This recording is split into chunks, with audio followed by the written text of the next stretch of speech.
Ok. Hello, everyone. Boa tarde a todas e todos. I'll start in Portuguese, and soon I'll come back to English. Ok. Desculpem pelo atraso, pessoal. A gente teve alguns problemas técnicos. Eu estava comentando aqui nos bastidores, antes do problema acontecer, que a gente vai se desacostumando dessas transmissões. Então, mal sabia que tinha uma pequena configuração aqui que nos fez gerar 2 vídeos simultâneos, então a gente está recomeçando o processo, e muito obrigado pela paciência e pela audiência aí. Nós temos o prazer de receber hoje a professora Wendy Williems para essa conferência. Ela é professora associada do Departamento de Mídia e Comunicação da London School of Economics and Political Science, LSE, se dedica a abordagens pós-coloniais, decoloniais, aos estudos de mídia, com produção global de conhecimento, histórias intelectuais, racializadas, tecnologias e abordagens pós- e decoloniais sobre mídia e comunicação.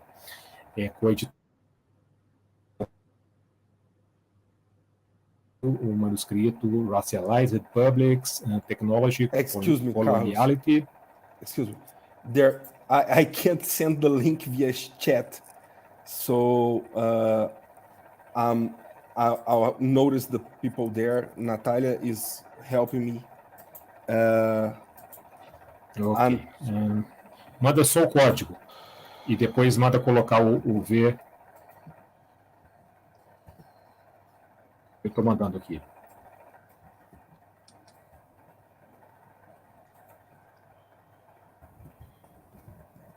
So sorry, I didn't know this would happen.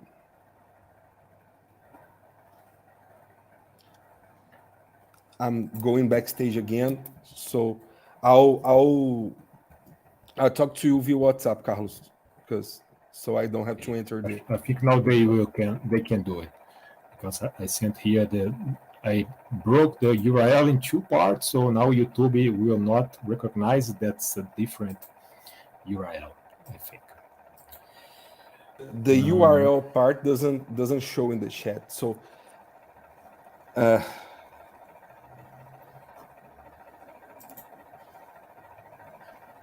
Ok.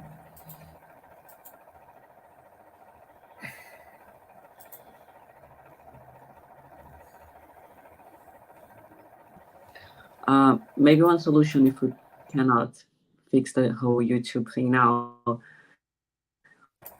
we do the recording in a different link, and then we can like make it more of a debate between the 3 of us and share the recording. In interest of time. Just ask them to go to the home of the channel, so they will find the other transmission. If they go to the home of PPGCOM, then they will find that's a live transmission. They just enter that. Okay? Yep.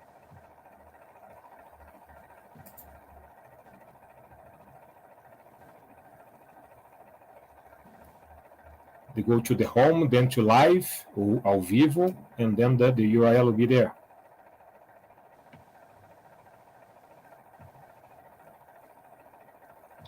Yeah, it's here, it's working fine. We just need to make sure people get to it.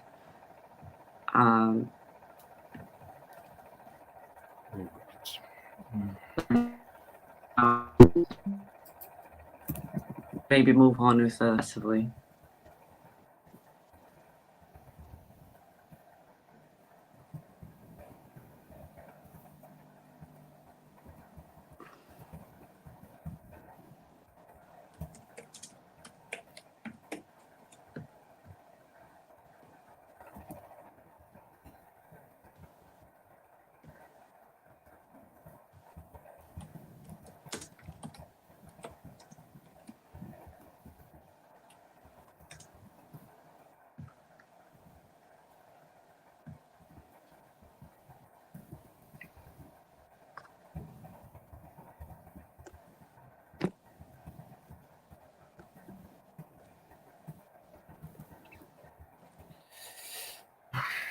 Okay.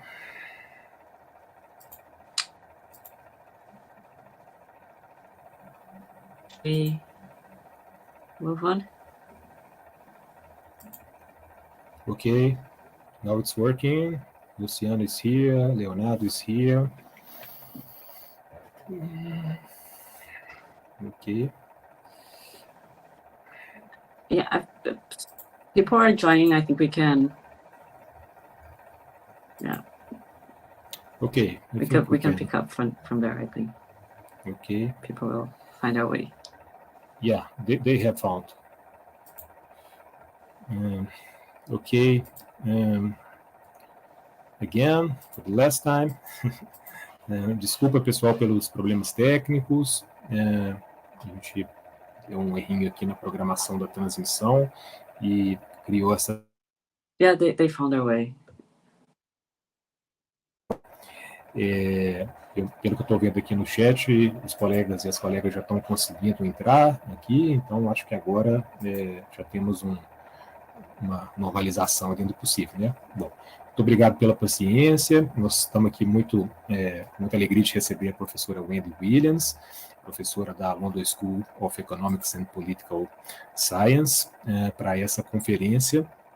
Eu vou deixar aqui o Abel Guerra, nosso querido colega e doutorando lá pela LSE, apresente a Wendy na sequência, ok?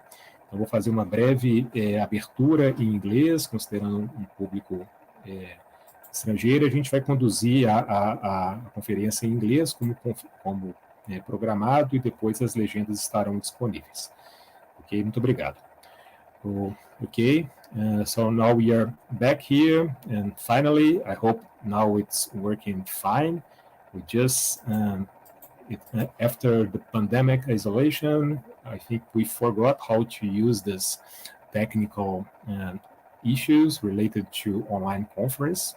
This is not totally bad, but I'm really sorry for this delay and for this mistake. I am Carlos. I am a professor at the Communication Studies Department at the UFMG, and also coordinator of the research group R-EST, which is organizing this event. R-EST is a research group that brings together a diverse set of researchers interested in the interfaces between media studies and science and technology studies. Our website is still under construction, although we are a group that's now 4 years old. But you can visit our Instagram account for more information, and of course, get in touch if that's the case. And we are very pleased to receive here today Professor Wendy Williems. Thanks a lot for joining us, and also for your patience due to this delay. We have been following Wendy's work for a while, and it's amazing to have her here with us for a more informal conversation. Abel Guerra will present Wendy. Abel Guerra is a PhD candidate at LSE and member of our research group since he started his master's degree here at UFMG a few years ago. So Abel, it's also a great pleasure to co-host this event with you today. Please, the floor is yours.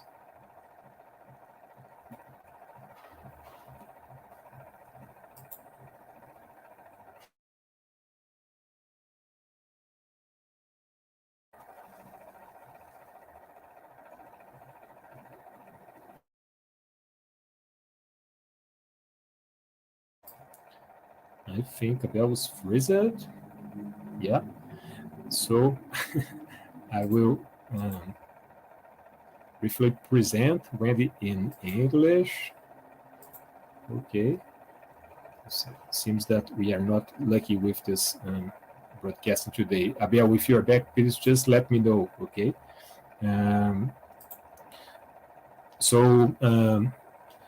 Just present Wendy before she starts the conference. Wendy Williems is a professor, associate professor. Okay. Abel, we're back. Sorry about that. Okay. So, okay. Just please, the floor is yours. Can you hear me? Yeah, now we can. Yeah. Yeah, all right. Okay, another technical issue, but All right. Thank you, Carlos. And good afternoon to you and people in Brazil. Good evening, Wendy. Good evening, whoever is joining from the UK. Carlos already introduced me, so I'll skip that part. And Wendy, thank you again for accepting the invitation, and sorry about the delay. But I'm very thrilled to be here to moderate this, and I'm sure everyone at R-EST is very happy with this opportunity to have a conversation between research done in the UK and research done in Brazil, particularly research focused on the Global South, post-colonial context, and media technologies.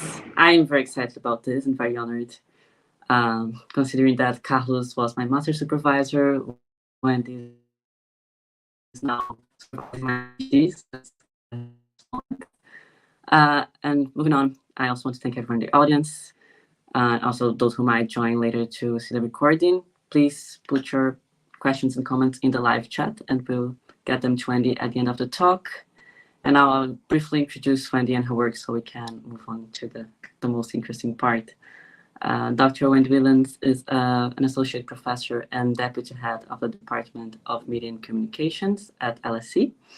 Her research interests include global knowledge production in intellectual histories, racialized publics and digital technology, and post- and decolonial approaches to media and communication.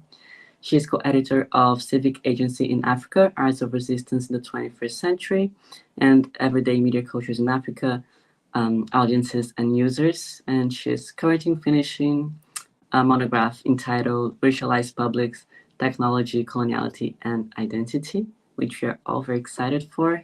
Wendy, thank you one more time, and the floor is yours. Thank you so much, Abel, Carlos, for inviting me to share my thoughts in this seminar. And also thank you so much for Eduardo for working very hard to make this all work. I'm sure it's very stressful, but these things happen. Let me just find my slides. Oh.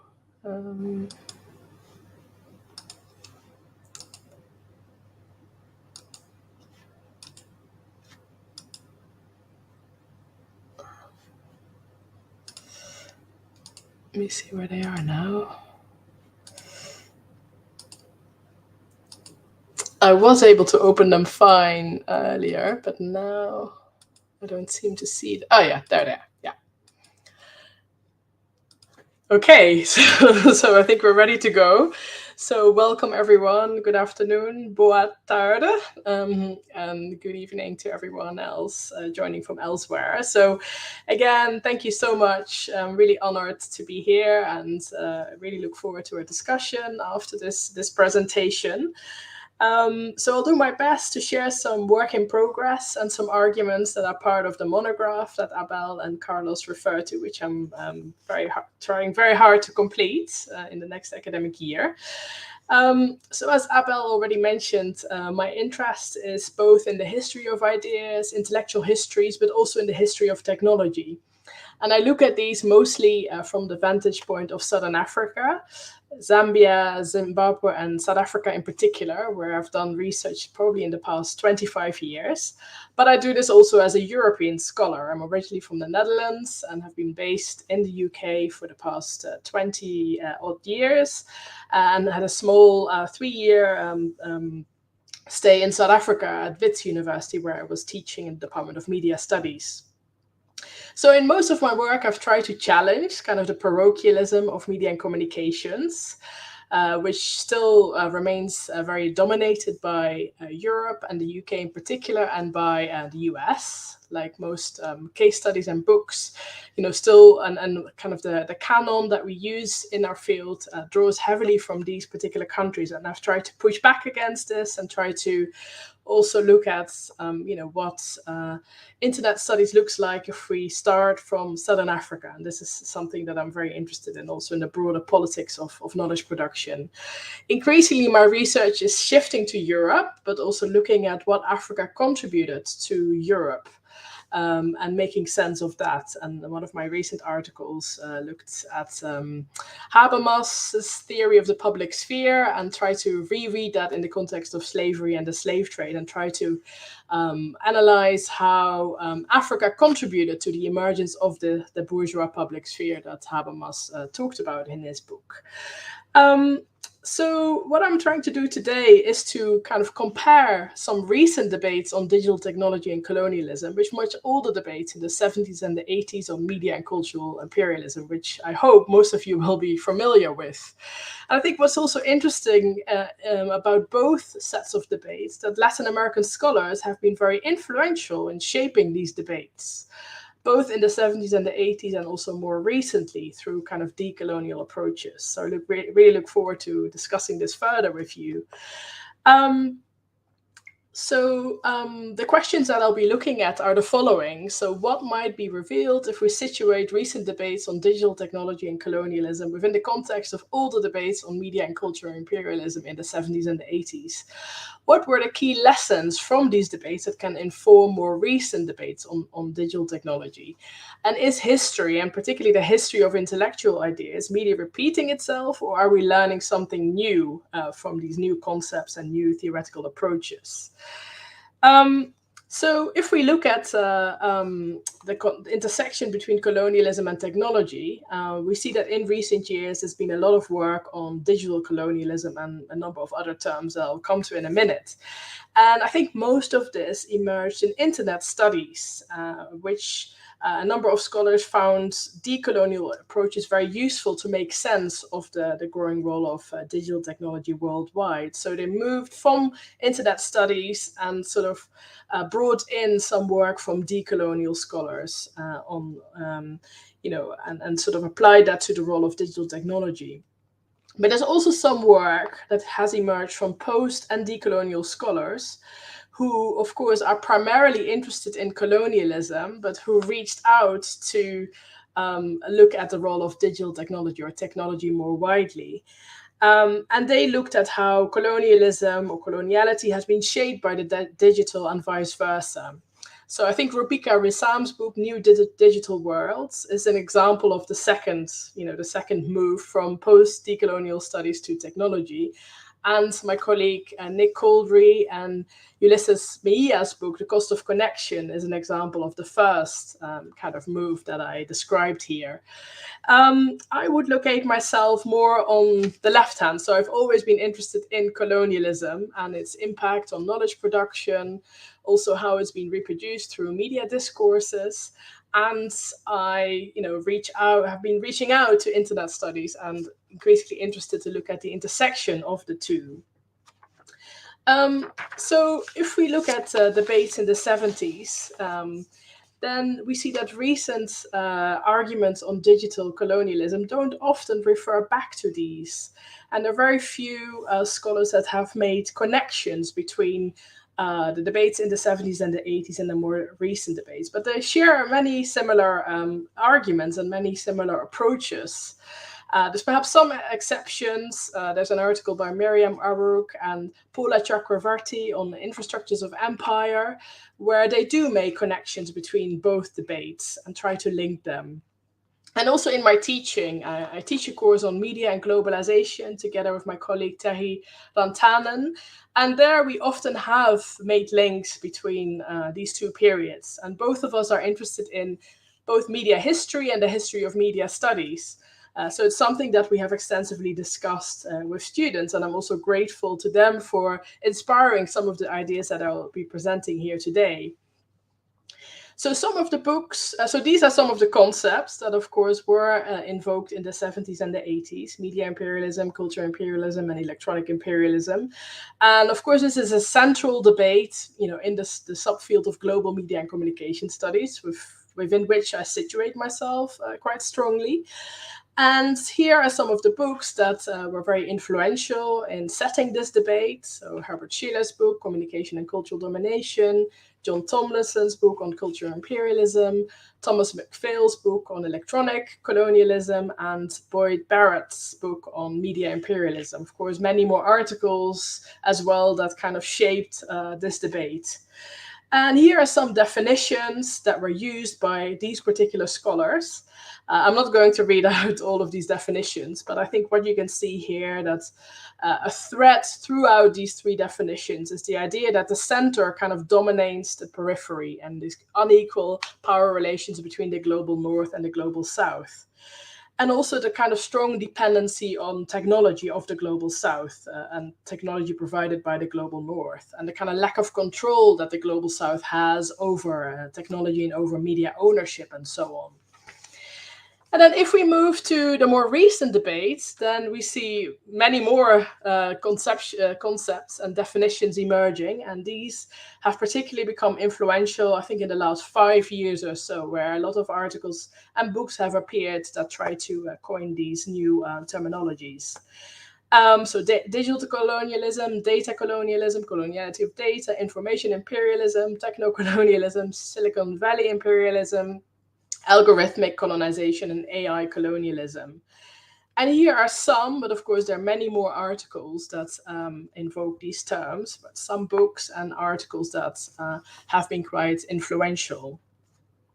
And here are some of the definitions. Again, I won't go through them, but you'll see again a focus on domination, dependency, kind of asymmetric power relations, but also some new elements that maybe might not be apparent from these definitions, but also an interest in extraction and the way in which data kind of are being extracted from people, and how this kind of threatens their privacy, and how it's all tied into kind of the datafication.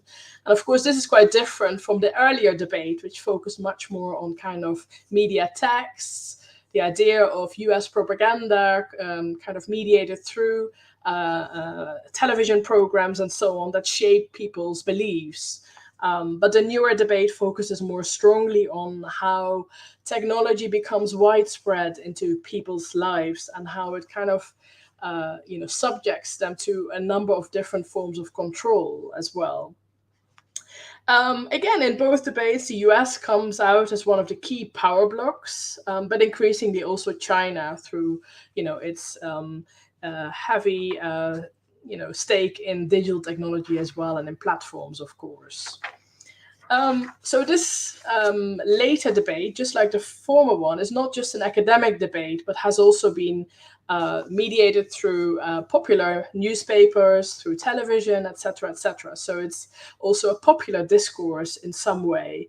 And some have argued that academics have actually appropriated some of these terms from civil society and from social movements. For example, the movement in India a few years ago against Facebook free basics, they also used the term digital colonialism. So this raises the question, who was first, who actually coined these terms, and are kind of the original users of these terms acknowledged by academics in their work. But yeah, it's not just an academic term. It's not just an academic discourse. Clearly, these terms have evoked a lot of interest also from media organizations. So if we look at some other commonalities between the two debates, then we can see that both kind of adopt kind of macro level political economy approach. And this is where they're both very strongly influenced by thinkers from Latin America. Primarily, of course, the dependency theory in the 70s and the 80s.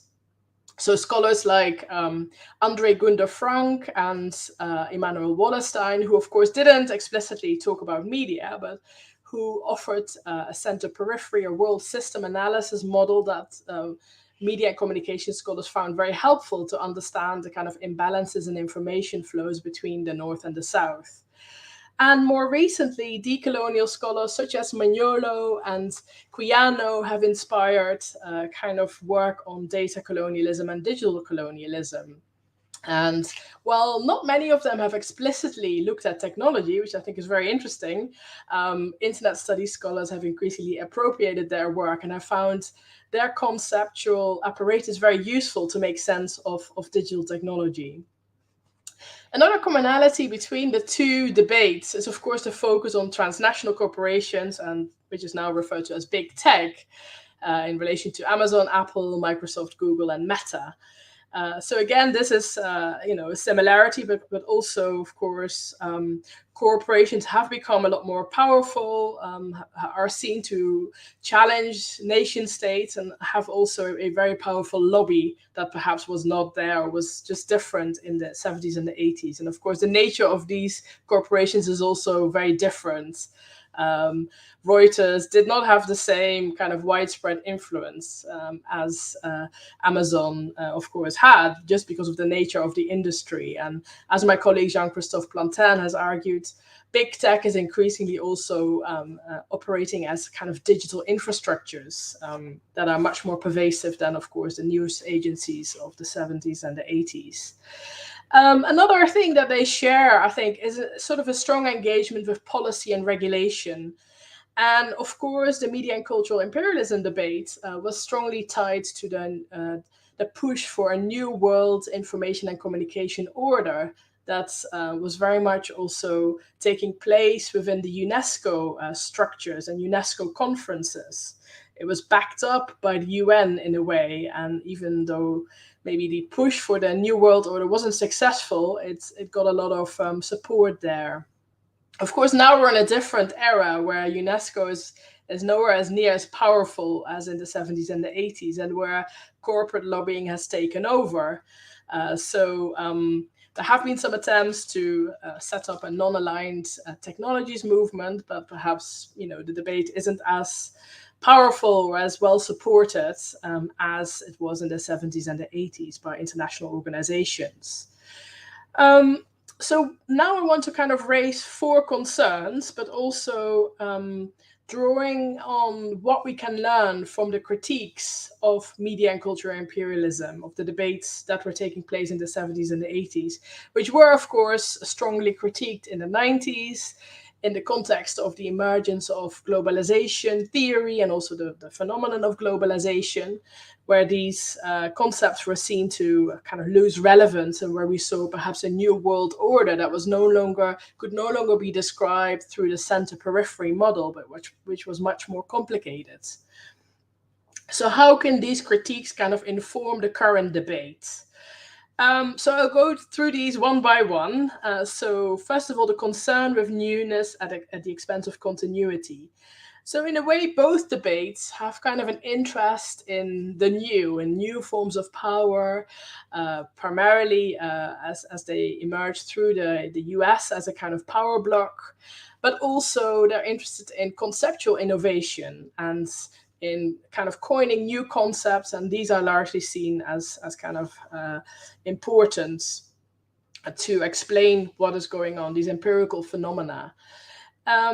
And of course, concepts are very important, and they also maybe help to popularize knowledge, as is perhaps evident from the debate on digital colonialism and data colonialism, which I think has had quite a widespread appeal also in the media, and has maybe made more people aware of, the impact of big data and the way they come to shape our everyday lives. At the same time, also, we need to raise maybe concern about how academics might have appropriated some of these concepts from social movements. And this is something that my colleague Toussaint Nothias has written about, and his article will soon be published. So there is this interest and fascination with newness, and this is also something that, of course, characterizes our field of media and communication studies, where we're always chasing after the latest, from social media to big data to AI at the moment. And maybe where we're also chasing after new knowledge. And this is something that as academics, we're constantly pushed to prove, we're constantly pushed to prove that we're making a new argument, that what we argue hasn't been argued before. But perhaps it's also important to ask what is obscured in the focus on the new. So where does this leave history, which is something that I'm particularly interested in.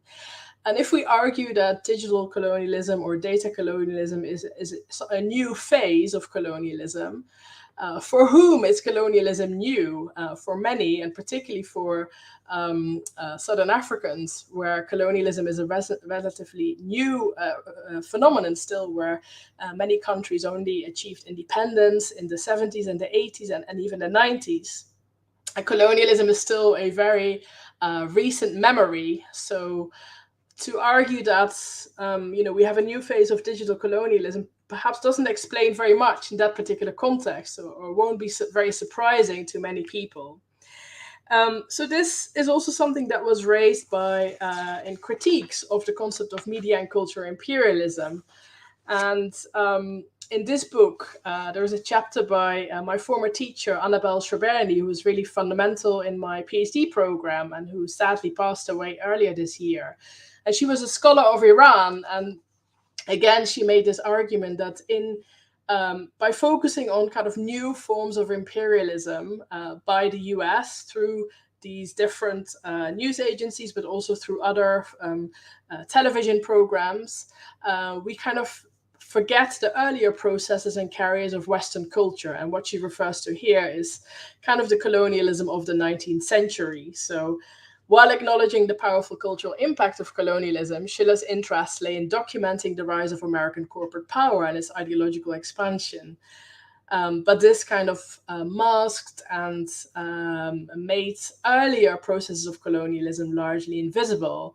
And these, I would argue, are precisely the processes that are still so visible and influential in Southern Africa, which is the context that I largely draw from. So I think, it's important to situate digital technology within a longer history and to understand how it shapes digital technology, but also how digital technology might intervene in these histories as well and might disrupt some of them. Another concern that we can raise about these recent concepts is that they perhaps reinforce the idea of a technology-poor global South. And again, in the context of debates on media and cultural imperialism, the global South was often a victim of kind of Western culture, of cheap television programs that were dumped, in their countries, and because it was so expensive to produce content. And then there was a response that argued that actually, no, the global South is also increasingly developing its own kind of cultural industries, such as Bollywood and Nollywood, etc., etc. So again, we can perhaps make the argument that debates on digital colonialism and data colonialism often kind of give this idea of a technology-poor global South, which is just kind of a passive recipient of these technologies. But of course, as Abel also shows in his PhD research, it's not just as simple as that, and it's much more complicated how these technologies are being appropriated in different contexts. And I'm really inspired also by the work of Clapperton Mavunga in this context, and his book, What Do Science, Technology and Innovation Mean from Africa, is very inspiring to me. And in this book, he again critiques this idea of just looking at the global South as kind of the effect of the global North. And here he argues that the task of doing SCS in non-Western contexts need not be one of simply tracking the mobility of Western artifacts and practitioners, i.e. digital platforms, and situating them in the global South and commenting on their behavior in different environments, but taking seriously what technology means from the perspective of people of the global South. It requires not merely looking at how people respond to incoming things, but placing the latter's arrival, meanings, knowledges, and materialities within the local's technological longue durée. And it's also quite a challenging quote that really made me think quite extensively and has been pushing me also in writing my book, because I don't want to, in a way, reproduce what he is suggesting here. But at the same time, I'm also interested in understanding the relationship between Europe and Africa. So it's a very provocative quote, I think, that maybe can help us think about how we study these different processes and how we perhaps could adopt a more open approach to technology. And Clapperton goes much further, and also by questioning what technology means and not taking that for granted, but again, looking at that in a very kind of specific local context. And then a third concern we can raise is about the coloniality of knowledge production, which is, of course, one of the dimensions, also part of the kind of colonial matrix of power that Walter Mignolo introduced, and that has been really influential also as a concept in the larger body of decolonial scholarship. But interestingly, a lot of the work on digital colonialism and data colonialism doesn't really extensively reflect on knowledge production. Also, I think there's often a slight confusion between attempts to decolonize technology and attempts to decolonize knowledge production on technology. And I think much of the internet studies body of work does the first rather than the second, and perhaps doesn't extensively reflect on how we can produce knowledge on technology. But one of our former PhD researchers, Sebastian Lahouede, recently has also been looking at this, and will soon be organizing a one-day seminar where he's raising some of these issues, such as the importance of reflecting on how we engage with marginalized communities as researchers, how we can avoid extracting data. You know, we might be critiquing data, but through our research, we're also doing the same and kind of reproducing these power imbalances. And also how to strike a good balance between ambitious global arguments, but also doing justice to more local contexts, and how to find a good balance between the two. In another critique of kind of work on digital colonialism, Mumford also critiques kind of the privileged objective position from which a lot of the work on digital colonialism may make universal assertions and claims. This is again, a big argument raised by decolonial scholars, that a lot of the work by European and American scholars kind of is knowledge from nowhere. It's non-situated. It's not clear where people are speaking from. And this is something that they critique, and they suggest that we clarify our positionality and also our locus of enunciation, and make it clear how that also shapes the knowledge that we produce. Another critique that media and cultural scholars made about the media and cultural imperialism debate is the idea that they were advancing a kind of thesis, like a coherent argument in the work in the 70s and the 80s. And again, this is something that in the new debate has re-emerged, the idea of a data colonialism thesis.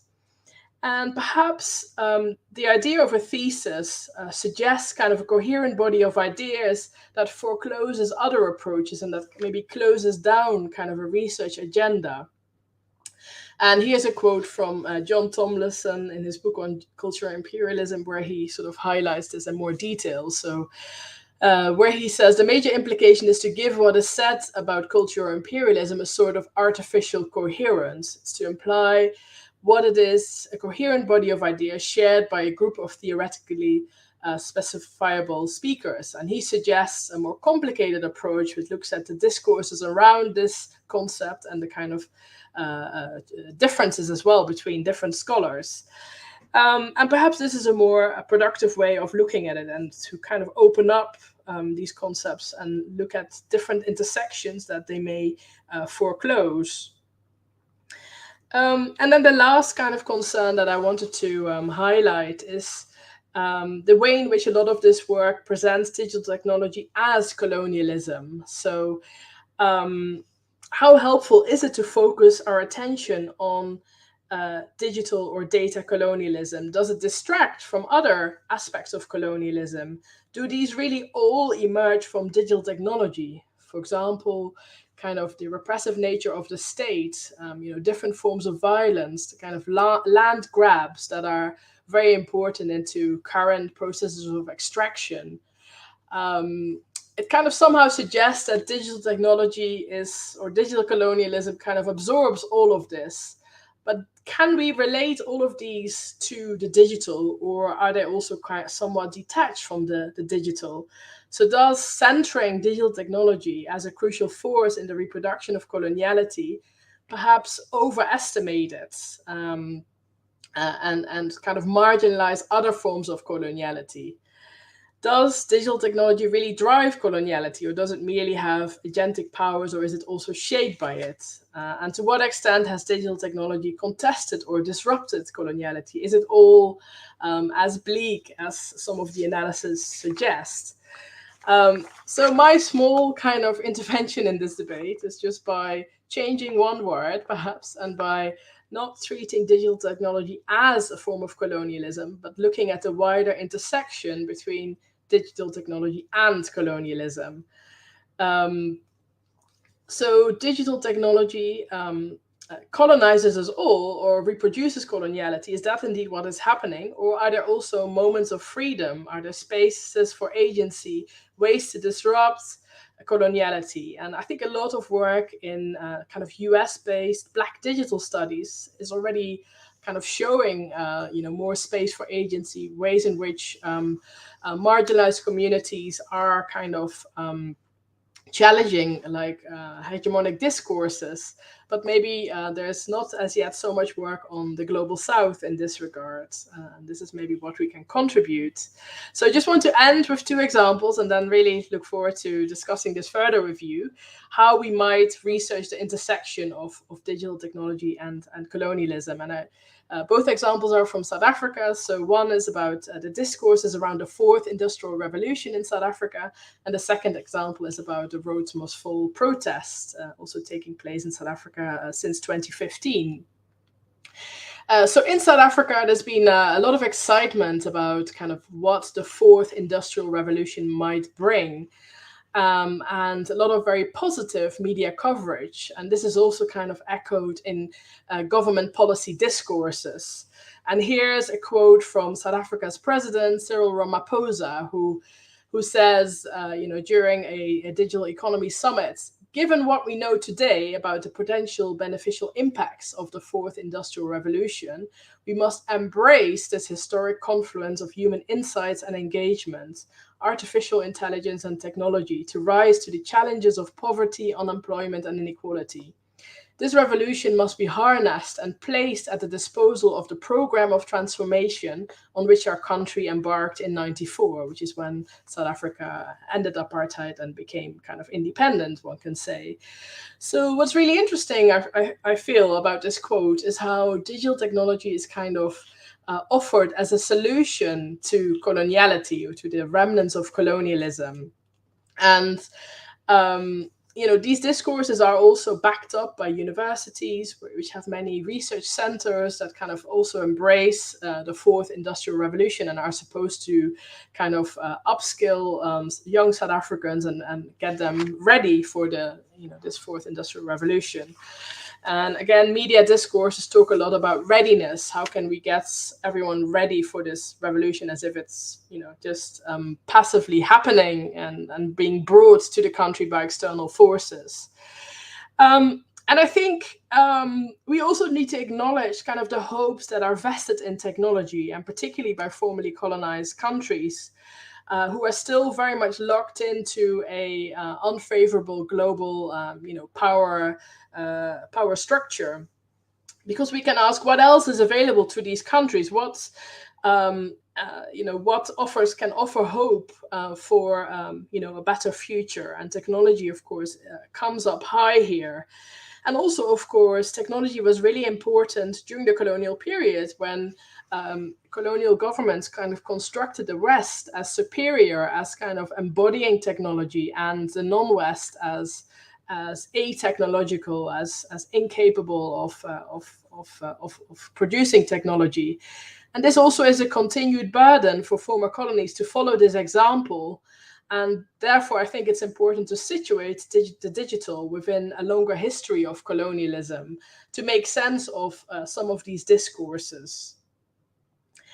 And then the second example, as I mentioned, is about Roads Must Fall, which was a hashtag that emerged in 2015 and was coined by students at the University of Cape Town, who were very concerned about both the curriculum on campus as well as the continued presence of a statue of Cecil John Rhodes, a former colonial ruler, which was still present on campus. So the protest started about this particular statue, but then also moved on and included issues around the kind of very westernized curriculum on the at the university, as well as the general lack of access to university education, the high fees, and so on. And I think this is a really interesting example about how digital technology can also disrupt coloniality, and it offered young people an opportunity to critique the status quo. And also, a second interesting fact about this is that it also had a strong global impact. It provoked Rhodes Fall movement in Oxford, where again, one of the colleges still has a statue of Cecil John Rhodes, but also where there were many debates about the need to decolonize university curricula in different faculties at the University of Oxford. And ultimately, this really provoked a global debate about the need to decolonize the university and to decolonize academic knowledge production. And I think this is really important to acknowledge how these movements emerged in the global south, and how, again, this maybe challenged the direction of flows, which always are presumed to go from the north to the south. If we look perhaps at other social movements like Occupy and so on, or Me Too, for example. So just some concluding thoughts. So I've tried to draw some parallels and differences between these two different debates, which had a lot in common. And both were also motivated by kind of the appeal of having strong concepts that can travel outside the university, but perhaps can also give academics some weight and stronger visibility. They've also been motivated by the fascination with the new, either with new concepts or with new technologies or new forms of power, particularly embodied by the US. But the question I want to ask is, are there other ways to look at the relationship between digital technology and colonialism than through concepts such as digital colonialism? Can we open up this debate and look at the multifaceted ways in which they both shape each other? And where does this leave the role of history, both the history of technology and the history of ideas? Do we do justice to history in these debates, or are we simply carried away by our interest in newness and as scholars? So I think I'll leave it there. Thank you so much for your patience and for listening to this, and I look forward to sharing some ideas. I think I'll stop sharing my screen now. Thank you. Thank you so much, Wendy. This was brilliant and a pleasure to listen to you. I'll start with a general comment and question as we wait for more specific questions to come up in the chat. It's very nice listening to you and thinking back about discussions that we had at UFMG when I was studying my master's, and the issue of newness was one that we discussed right in one of the first classes, and how, particularly in media and comms, we have this tendency to look for the next new thing, or the more recent thing, this immediate present. And of course, being someone who is researching a platform, this is something that I can relate to a lot. But yeah, it was nice to see how this echoes in both in the UK and in Brazil. I think more as a general comment, the way you talk about how the concepts are reappropriated by the academia, what comes from social movements, but also discussions that I've had with Brazilian scholars that visit the UK or are based in the UK for a more short period of time, that they see that discussions that have been having for years suddenly become this huge concept proposed by a big name in Europe or in the US, and then that becomes the reference. And I think there's also a big issue of citation politics and geopolitics of knowledge there. And it's also interesting to think about how turning these discussions and practices into a concept is also an abstracting movement that erases a lot, just like what the colonial theorists would say about what Eurocentric knowledge does, right? It abstracts, universalizes, and erases. So that was something that really resonated with me. And as you know, I'm quite interested in the limits of the idea of the global south and how we use it as a concept in social science and humanities. I think sometimes it can be quite strategic to position your work or yourself as a global south researcher or something about the global south. I know I've done that before, but I'm always also have a lot of concerns about how much this reifies the global south and limits to this exotic place and the passive response to whatever the global north is doing. And also the, as you've said in some of your articles, the place where empirical research is done, while the north or the west will do the theorization. And even now I'm kind of refining the global south as I say that. So I'd be very interested in listening to you talk about how can we navigate that without completely disregarding the concept, because it is still used and it's something that might be useful for us to be able to reach other fields of knowledge production, but also civil society. But how can we do that without completely refine whatever the South could be? Yeah, shall I answer that now, or? Yeah. No, thank you so much, Abel. And yeah, very interesting what you're saying about abstracting, because this is also what you're discussing in relation to Uber, isn't it? Uber's kind of attempt to abstract, the world. And this is also what we're doing as scholars, which makes your project quite complicated, as a scholar abstracting someone else's abstracting efforts, if you know what I mean. So, and of course, yeah, I think also I should acknowledge that our conversations have been really helpful in, thinking through some of these issues. But yeah, is the Global South still relevant? I mean, this is a question that I actively discuss with students in the course that I teach, which is called Media Culture and Neoliberalism in the Global South. And it's interesting. It always attracts a very wide group of students from many different national contexts. And often they only come across the term Global South when they enter my classroom or when they see, the course. And in many of them are from countries in the Global South, but are not at all familiar with this notion. And, in the course, we discuss it quite extensively. We look at the history and also the kind of shift from the third world to kind of the idea of the Global South. And I think also in the relation to the notion of third world, of course, we can see it as a pejorative notion, which it is for many, and it's used in that way very often. A third world country or third world conditions is not something positive generally when we try to make claims around that. But also there have been scholars like Arlief Derlich who try to appropriate it as a positive emancipatory notion, kind of third worldism, and as a space of resistance against, former colonies, colonial powers. And similarly, I think the notion of the Global South has that connotation. It's or has been appropriated in that way as a place on the margins, as a place of resistance as well.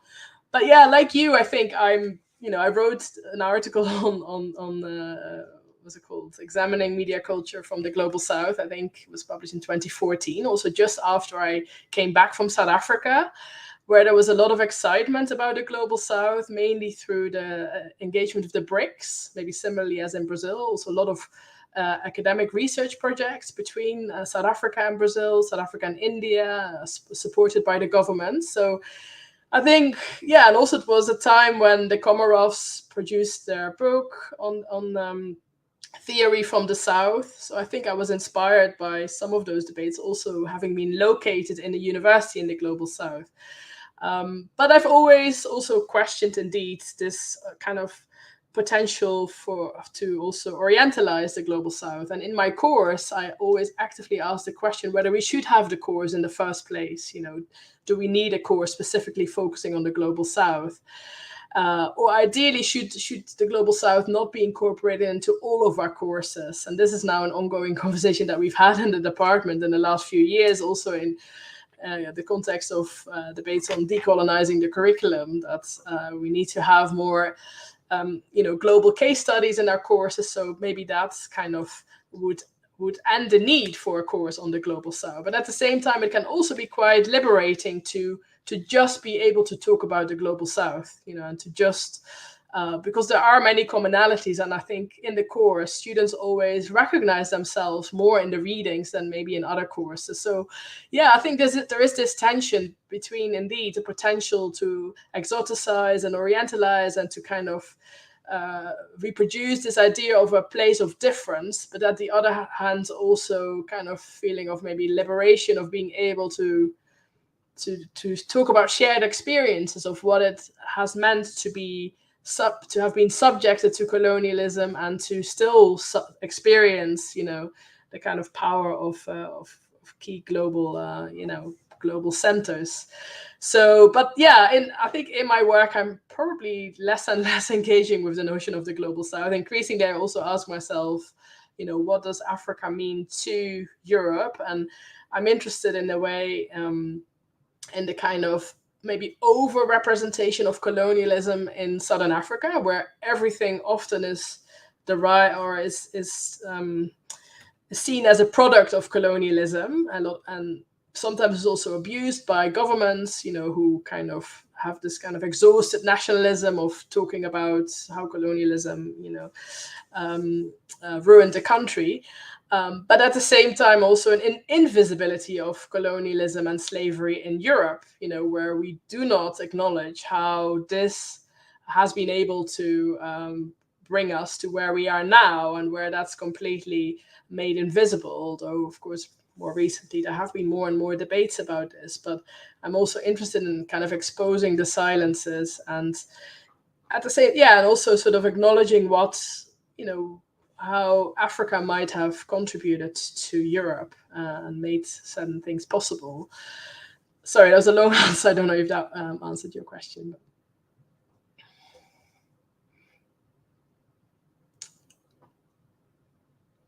Yes, you absolutely did. Thank you, Wendy. Carlos, I don't know if you want to ask something or if we should move on to the questions in the chat. We have, I think, 3 questions. I have some comments, but as we have already 3 questions here, so we'd better read them first. So Dejan Martins, which is did his master in information science in University Federal of Pará, in the north of Brazil, in Amazonia. He studies social networks, and he wants to ask you, what's the role of public universities and researchers as creators of new technologies to decrease the importance of the big techs and to combat the data colonialism? And so how should we, researchers and public universities, act as creators of new technologies? Yeah, thank you, Dejan, for a very interesting question. I think I feel a little bit challenged to answer this question from where I am now in the UK, because I'm not based at a university where maybe we produce technology or create technology. Probably a place like Imperial College in London would be more, place where this is being done. And also our universities are increasingly corporatized as well. So where kind of this public remit is really challenged extensively. And I personally don't feel anymore that I work in a public institution. LSE has a bit of a hybrid kind of role here. But I think in South Africa, as I showed in one of the slides, universities are indeed very crucial to kind of the creation of technology, and are really incorporated in the 4th industrial revolution, and are also still very public universities, which I really appreciated about teaching in South Africa. It was a completely different experience, teaching a classroom of students with very different class backgrounds, who all were able to access education. And this is much less so in the UK, where tuition fees have been increased extensively in the last 10 years or so. So, I'm not sure if I have a good answer for you here, but I think ideally that should be the role of a public university, right? To kind of counter these corporate tendencies. And where I am, I'm not sure to what extent this is happening. And this is maybe also because I'm not, I see myself probably more as a post-colonial scholar than as a technology scholar. So I'm a little bit technological there. But I hope this somehow gave an answer. Apologies.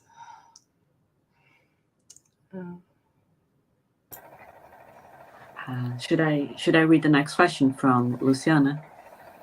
Yes. Yeah.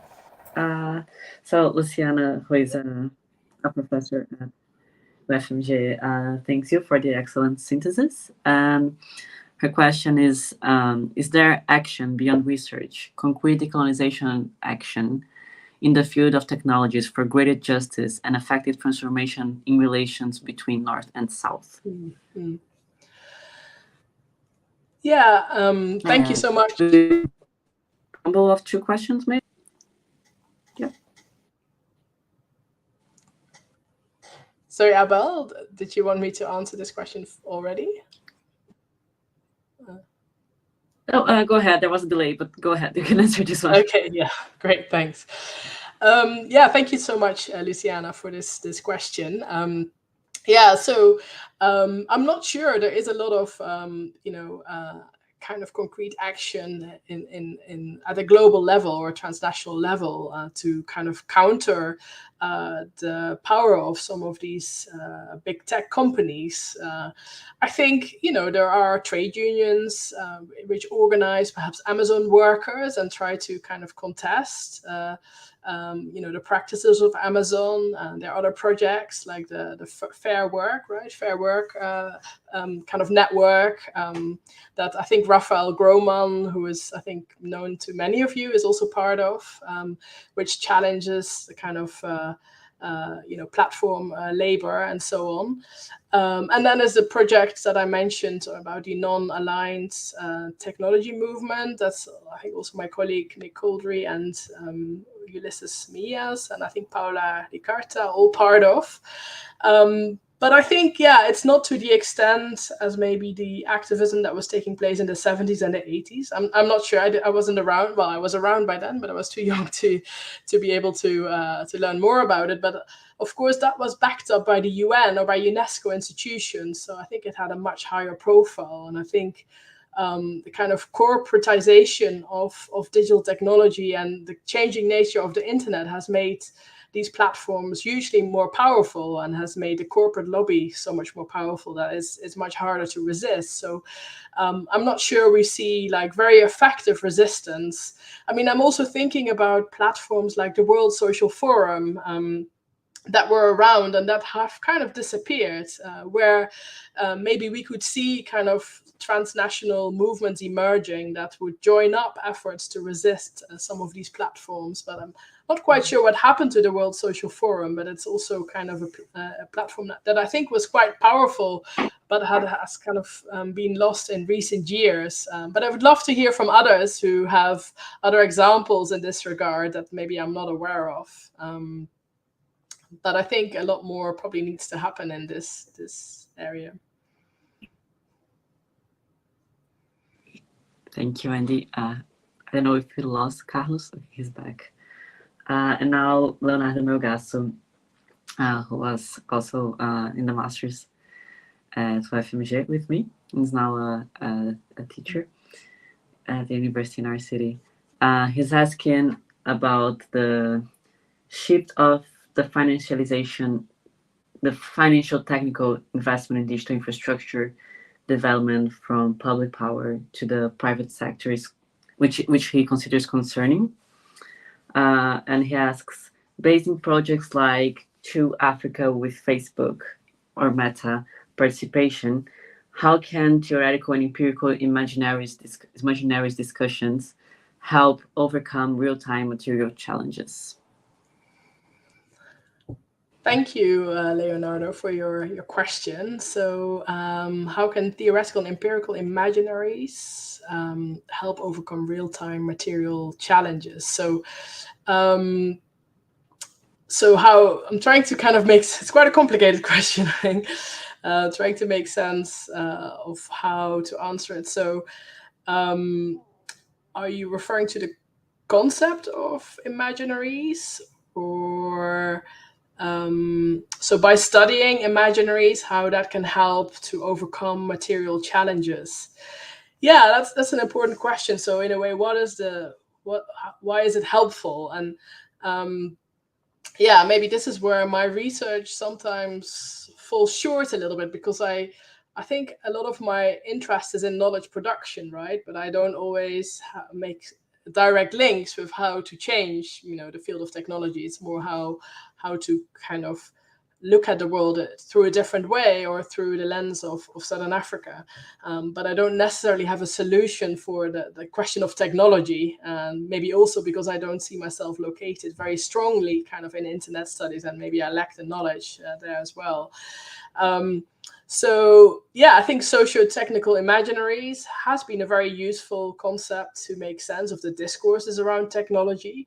But where do we go from there? How can this indeed overcome real-time material challenges? And I'm not sure it can, but it can give us a deeper understanding of how technology is rooted in different societies, and how kind of we can contextualize them as part of longer histories. But yeah, I'm not quite sure if indeed it can also address some of these real-time material challenges where we need activism, and where we need kind of a mobilization to kind of challenge some of these. Yeah, and of course, I sort of did my research in Zambia, like in 2011 and 2015, with mobile phone users, and kind of saw how Facebook was kind of becoming increasingly influential in shaping users' practices, and how for many the internet was kind of equal to Facebook, isn't it? And indeed, like a lot of these transnational corporations are now extending their reach in the area of digital infrastructure, just like media corporations and news agencies were doing this in the 70s and the 80s in the field of kind of media infrastructures. So in that sense, there's not much change. And yeah, the challenge remains how to resist these practices. And governments, of course, have some power to maybe stop some of these platforms, which is what we saw in India happening a few years ago, where the government blocked free basics.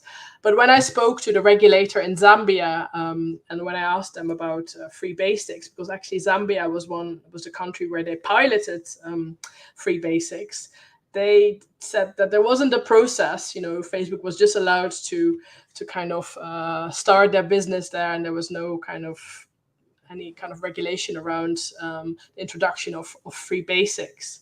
And this kind of mirrors, I guess, the larger kind of investment policies that countries like Zambia have introduced, where there is a very liberal approach, and where there's a very welcoming approach to any investors, whether from Europe or from China, because it's seen as perhaps bringing employment, and also maybe there's also other incentives for political elites to benefit from these arrangements as well. So yeah, I think in that sense there isn't much that has changed, between, unfortunately. But very happy to hear other more positive examples or signs of hope. Yeah, I'm not sure we will still have a final question, so you can send in the link if you want, everybody that's still watching us. I'd like to make some comments before that, and of course, thanks a lot for your conference. I was especially excited when you were showing the covers of some old books about colonialism.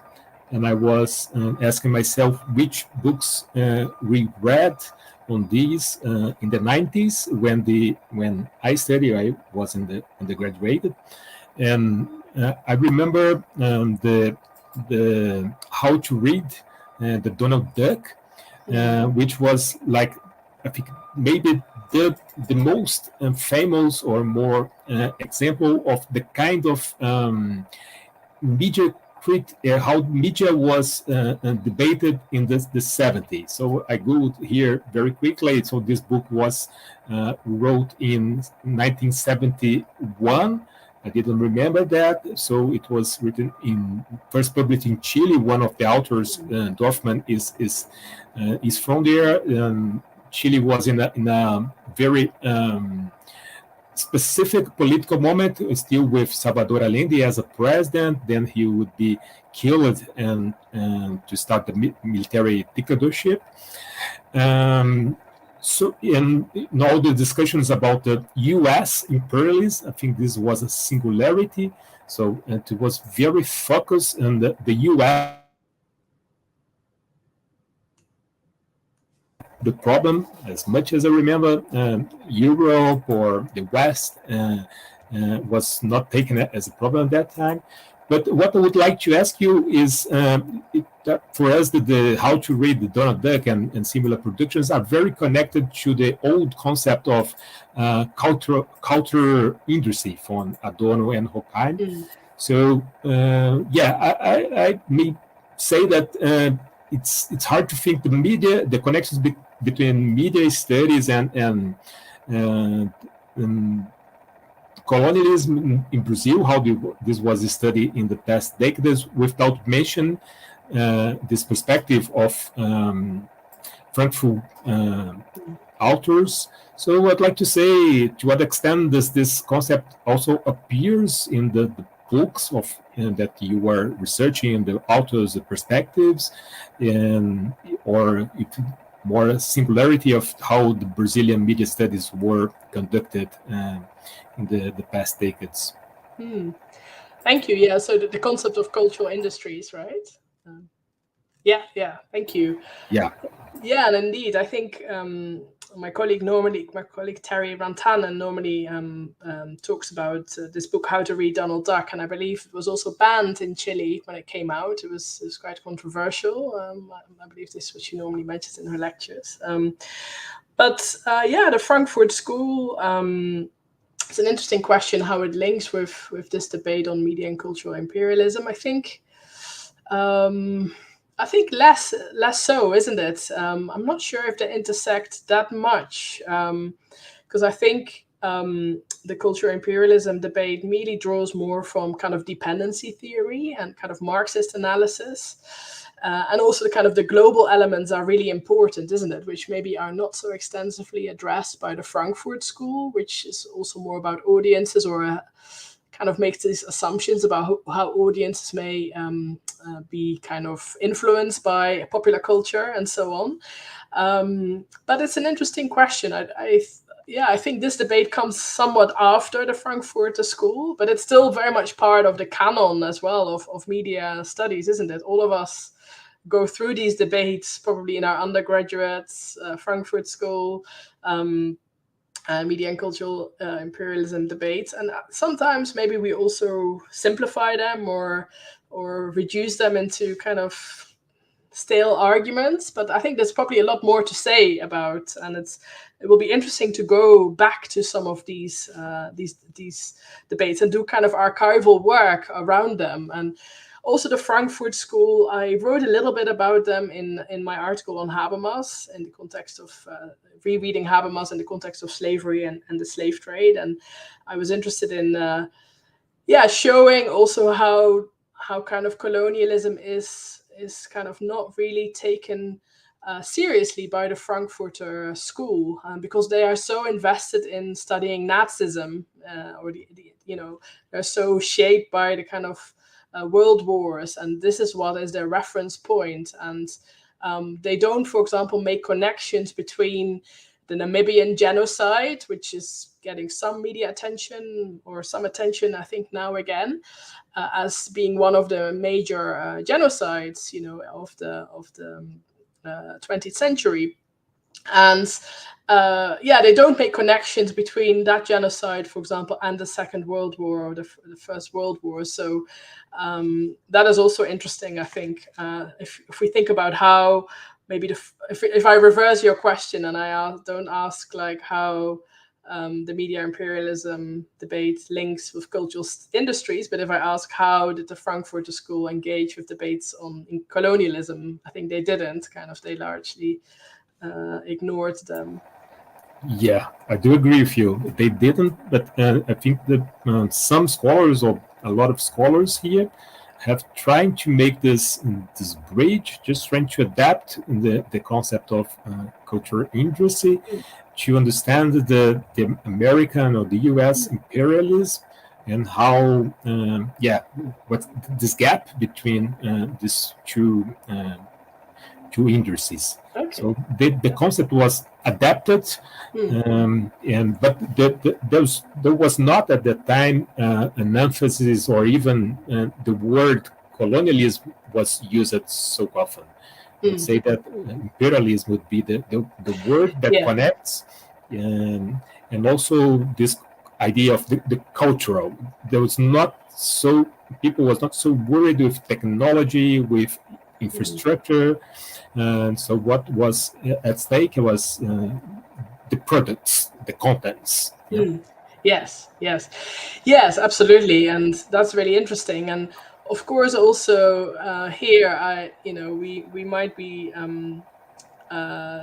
also linking up with different debates, isn't it? Because I miss out a huge amount of literature in Spanish and Portuguese that I'm not able to read, and different languages create different networks, isn't it? So, and hopefully we can access more and more translations, of research produced, in Brazil and in other, other countries. But this is also, of course, in very important in the area of knowledge production, and it's really hampering us to have dialogues with each other.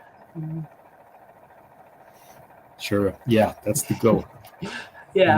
So I'm not sure. I don't think we have more questions. So maybe you want do some final words, Abel, and then.